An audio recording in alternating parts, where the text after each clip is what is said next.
It's a Democratic landslide. There's no other way to characterize this. It's a big margin, nearly a landslide margin in New Jersey. It is a landslide margin in Virginia.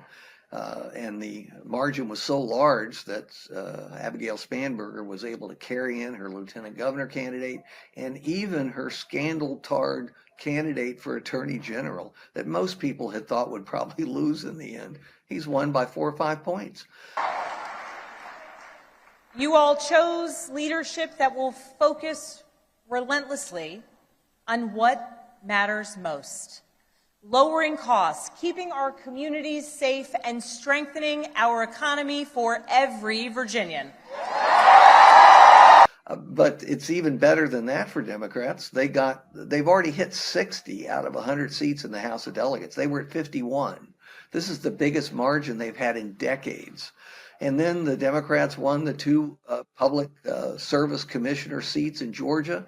They retained the 3 Supreme Court seats in Pennsylvania.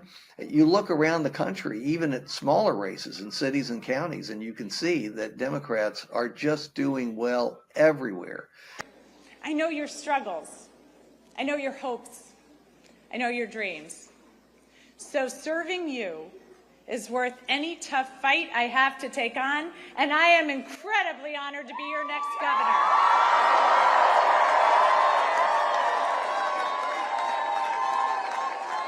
And I think also Cheryl also ran a largely campaign that was maybe not 100% fully, but pretty close to fully anti-Trump, and a lot of his policies, and tried to pin the policies of the last 11 months as affecting New Jersey voters, whereas her opponent Chattarelli was 100% with Trump and endorsement, and was trying to place blame for the economic policies or the economic state of New Jersey, on the policies of the Democratic governors, right, and state-based policies, and that doesn't seem to have been a winning strategy for him in the end. You expect a party to win places where they have a plurality or a majority of the electorate when the other party's in control of the White House, but not by this margin. So there's a tremendous signal here for Republicans. They won't get it unless Donald Trump gives them permission to get it.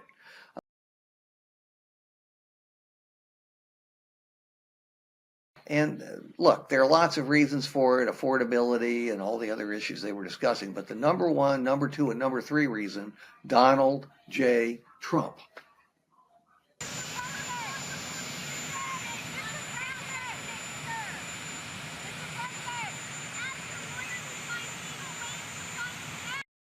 In the last 9 months, Trump has done more controversial, some would say outrageous things than any president in American history, including Donald Trump 1.0. This has a cumulative effect.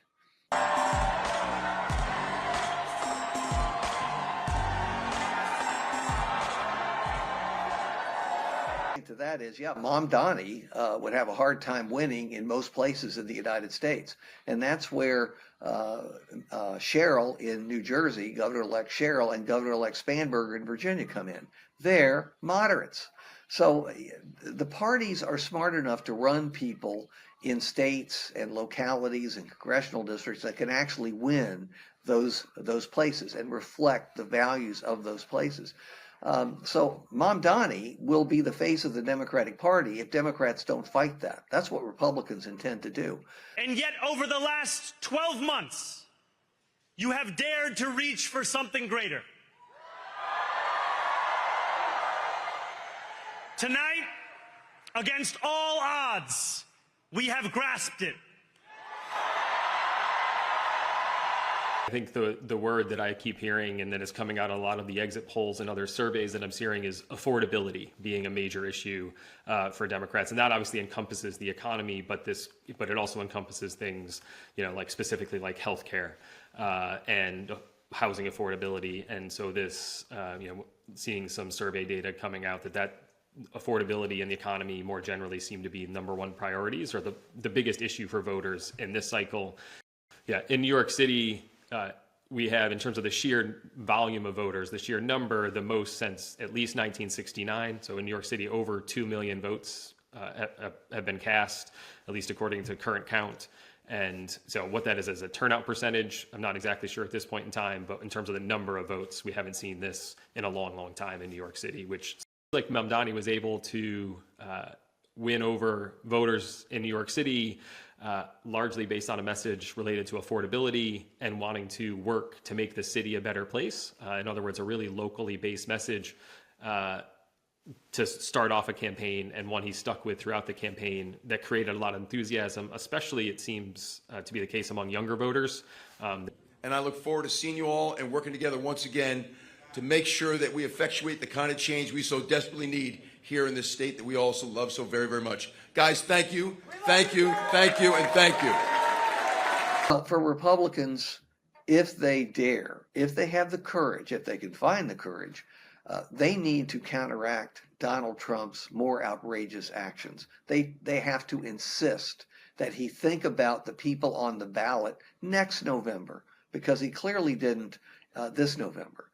He can't do everything he wants to do. He can't post everything he wants to post on Truth Social. There have to be some brakes. And if they can't install the brakes, they need to get ready for another disaster next year.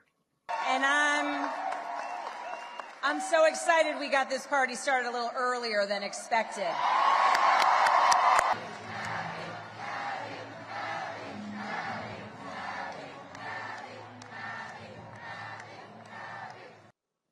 On the Democratic side, they will make a mistake if they think that they've learned everything they need to learn from these scattered elections in this off year.